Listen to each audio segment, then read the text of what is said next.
طيب تعال شوف السؤال اللي بعده. أفرأيتم الماء الذي تشربون، برضو خلك ولا معك إلا تشرب، وكما رأيت فعل تشرب برضو. أفرأيتم الماء الذي تشربون أأنتم أنزلتموه من المزن أم نحن المنزلون لو نشاء لجعلناه أجاجا. جعلناه، نعم، لو نشاء جعلناه أجاجا فلولا تشكرون.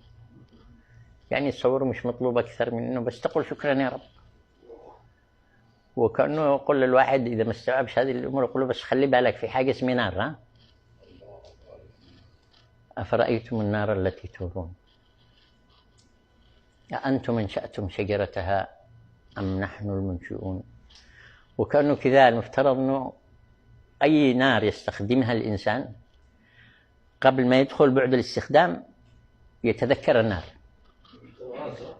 حتى الغاز. لأنه لاحظوا أفرأيتم النار التي تورون أنتم أنشأتم شجرتها أم نحن جعلناها تذكرة قبل متاعا. نحن جعلناها تذكرة ومتاعا للمقوين. وكأن الواحد يقول طيب يا رب ايش مطلوب؟ يقول لك ولا مطلوب منك حاجة، فسبح باسم ربك الأعلى. مش مطلوب منك أكثر من كده. رأيت نعم الله، ورأيت كيف يسوق لك الله اللقمة، كيف يؤكلك، كيف يشربك، كيف وكما رأينا في لقاء سابق يخليك تشوف ويخليك تسمع ويخليك تمشي ويخليك يعني يقوم لك بكل أمورك يعني. فسبح باسم ربك العظيم. وعلى ضوء تسبيحك باسم ربك العظيم يقول لك هيك ففروا إلى الله. كيف فروا؟ قولوا أحسن لكم، تخارجوا. ففروا إلى الله إني لكم منه نذير مبين ولا تجعلوا مع الله إلها آخر إني لكم منه نذير مبين. كذلك ما أتى الذين من قبلهم من رسول إلا قالوا ساحر أو مجنون. لا استغرب إنه واحد يسمع الكلام يقول لك ما ينفعنا هذا، جاب لنا الخبر، هذا تشعيب، هذا خرافات. الآية اللي كنا واقفين عند إيش؟ لا إني لكم منه كذلك ما أتى الذين من قبلهم من رسول إلا قالوا ساحر أو مجنون أتواصوا به أم هم قوم طاغون. فتولى عنهم فما أنت بملوم. وإيش المطلوب يا رب؟ قال بس ذكر وذكر فإن الذكرى تنفع المؤمنين. طيب يا رب إيش المطلوب؟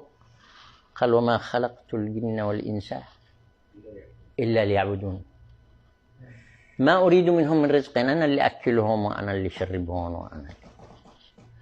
لا تشغلش نفسك بهذا، اشتغل في مراد الله منك. إيش ما أريد منهم من رزق وما أريد أن يطعمون أنفسهم. وش لما ربي ما حيطعمهم.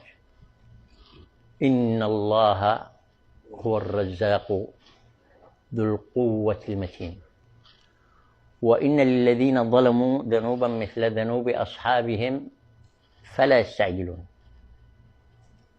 الميعاد قادم. فويل للذين كفروا من يومهم الذي يوعدون. وأقول مرة أخرى ما قاله الله وما أمر به ففروا إلى الله إني لكم منه نذير مبين ولا تجعلوا مع الله إلها آخر إني لكم منه نذير مبين. قلت ما سمعتم وأستغفر الله لي ولكم وللسامعين كل خير وكل بر وصلى الله وسلم على سيدنا محمد.